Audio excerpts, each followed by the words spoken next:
ang kinatawag na monoblock system na walk-in freezer.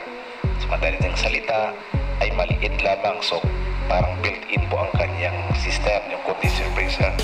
So dito, ang freezer na ito ay single phase 220 volts at ito i-assemble po natin. So built-in ang kanyang condenser, kabilangan na po yan ang kanyang mga. So pwede i-assemble po natin ito at tingnan natin yung kanyang pattern at kanyang layout. Susundin lang po natin para po ang kanyang kwarto. So una, install po natin ang ating floor PU panel sandwich. So meron po yung mga nasusundan po natin na pattern. So unahin natin yung flooring, ilipid natin yan. And the second, yung mga siding.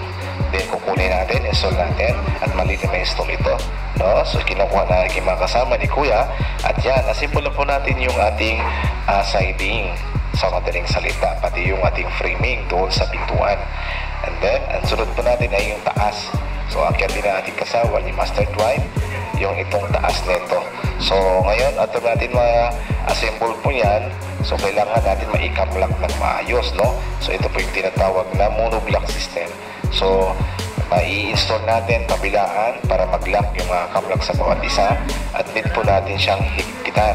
After that, malalagyan na po natin siya ng mga sealant sa madaling salita. So medyo maliit lang ito, 1 by 1 by 1 ha, 1.5 ang kanyang height dito.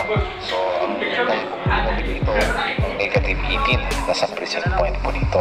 So yan, so habang na-install po natin, patuloy po kaming nag-install ng mga kablat at dinasailan na po natin yung gilid para make sure na wala talagang singaw. At dito sa butas na yan, dyan po naka-install yung ating tinatawag na condensing unit. Ayan, ay ipatong na natin, ay shoot natin sa butas at kailangan po natin mountingan. Yan, so kailangan nakalak po yan dahil mag-cause ng vibration. Meron po yung stand doon sa likod at sa harap.